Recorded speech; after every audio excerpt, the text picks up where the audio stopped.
Remember when this series actually had a bit of dignity? Yeah, me neither. Hey guys, JamesMCD Reviews here, and welcome to another infuriating episode of JamesMCD's Friday Nightmare.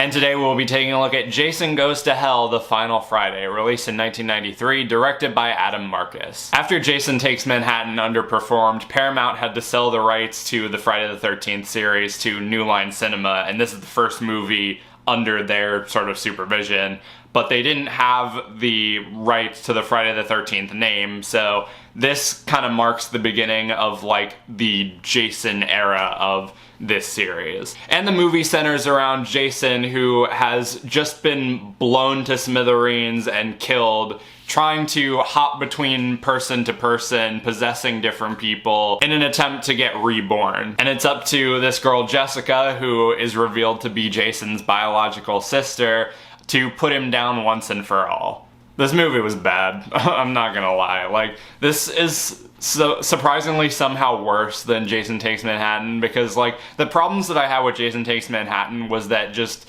the marketing completely misrepresented what the movie actually was, and like it was boring at the start and then it picked it back up at the end, whereas this is just bad, and not in like a funny haha entertaining way like 6 and 7. Like, it's just like fucking aggravating to watch and really boring. The movie right from the opening credits was pissing me off, because it's like it's cutting back and forth between the opening credits and this like autopsy room of this guy like examining the pieces of Jason's body, and it's like cutting from like, oh, this is Jason's heart, it looks weird, and then credits with like big bombastic music like dun dun dun dun dun dun, and it like just keeps cutting back. I'm like, literally any other movie would just have the credits playing over this scene. Either do one or the other. Don't cut back and forth between both scenes. And by the way, the coroner in that scene is played by the same guy that played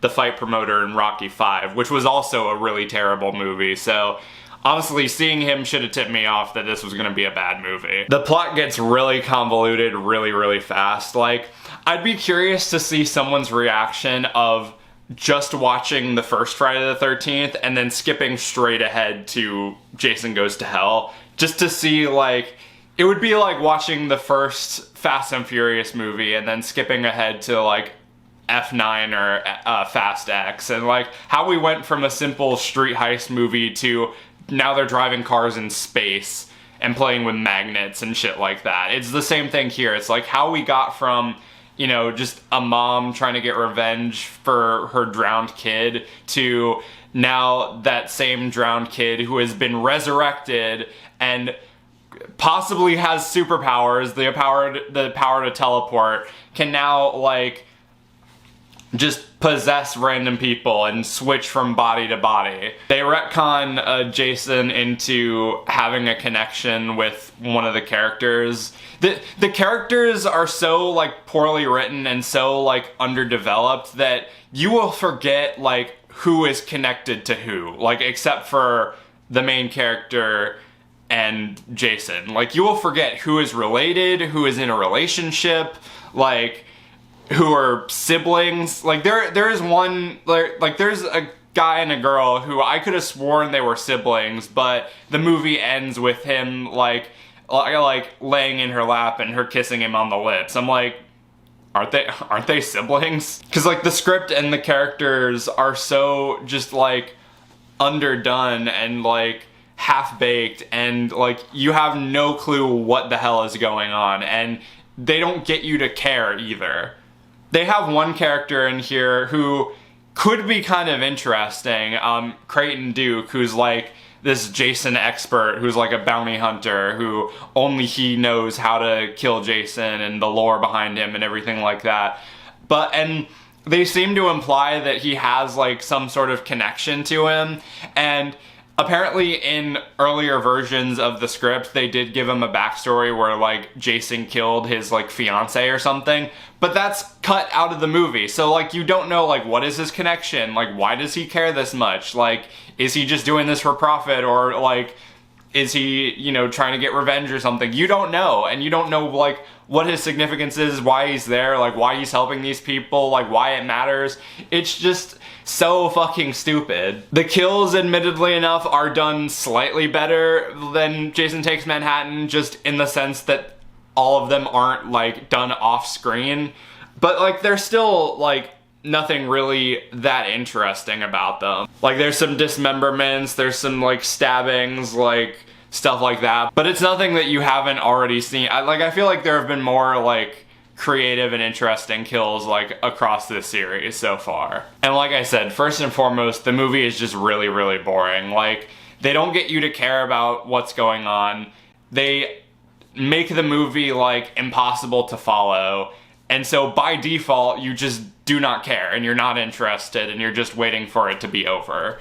Like, at least with Jason Takes Manhattan, like, I was interested in waiting to see what would happen when they finally got to New York. Like, whereas here, like, when Jason finally does go to hell, like the title suggests, like, you don't really care. Like, you're like, okay, I guess the movie's over now. And because you don't care about what's going on, it doesn't feel nearly as satisfying.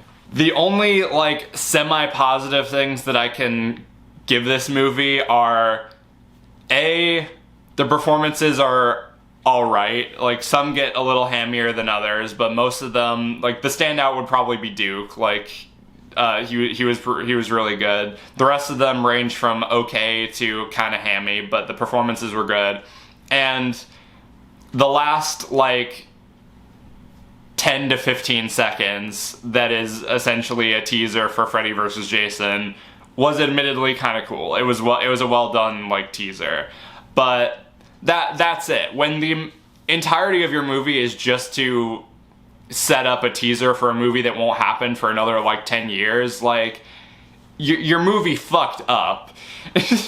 I was already warned, like, ahead of time that this was going to be one of the worst ones, and I wanted to hold out hope and be like, no, it's not as bad as people say. It's as bad as people say. It is so fucking bad.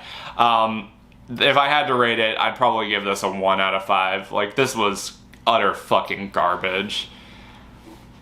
But yeah, that does it for this episode of the Friday Nightmare. What did you think of Jason Goes to Hell?